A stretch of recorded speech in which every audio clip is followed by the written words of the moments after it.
Hey! It's Hearty! Puntahan natin yung bahay namin. Okay? Hindi ko pa siya na-post o hindi ko pa napapakita sa picture or sa vlog yung ginagawa naming house, no? So, ngayon pupuntahan natin. Pero bago yan, kuha muna tayong kape. Okay? Okay, kuha muna tayong kape. Si Ulap.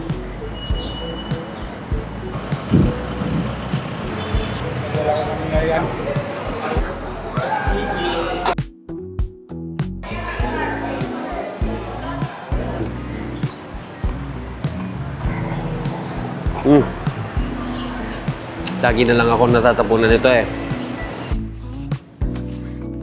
Yup. Look at that. Walang traffic sa Lipa.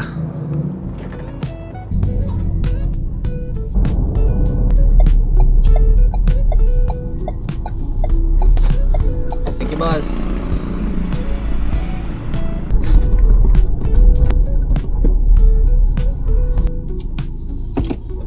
Papakita ko sa inyo yung bahay, yung model house ng bahay namin.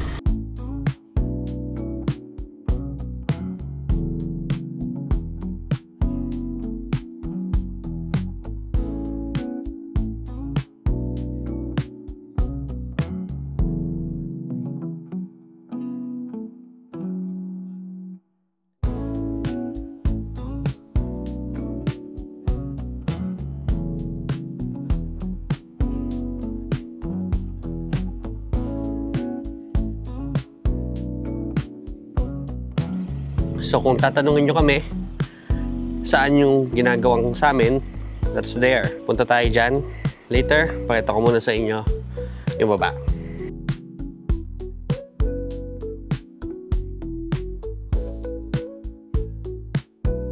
So ito yung ginagawang bahay namin. Konti na lang. Joke. Medyo madami pa. Matagal pa yan pero alam mo yun, ginagawa na. So, ganito yung sukat niya. Maganda dito. Maganda din yung kanyang quality ng kanyang hollow blocks. Ito yung pundasyon. Pinuhusan na yung pundasyon. And this is nice. Mayroon na kaming bakod. Maganda dito. Kita-kita namin yung clubhouse. And medyo malapit kami sa guardhouse. Medyo accessible siya. Hopefully, 6, 8 months, may 8 months after, may improvements na dito. So, sasama ko kayo. No, sasama ko kayo. Para matutuwa si Gigis niyan. I'm also shooting this vlog for my wife as well. Kasi she was asking kung kamusta na yung house. And this is me giving her an update. Hindi naman OFW yung wife ko. It's just that she's so busy sa work. Kaya I'm the one doing this. I'm the houseband. So yeah. Mainit. Mainit dito sa Lipa. Ngayon.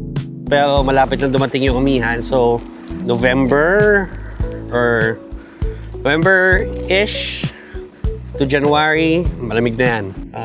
Yeah, that's our place. Bigyan ko kayo ng update sa bahay na to from time to time. Always check my vlog. Alright? So, it's Hearty. Bye!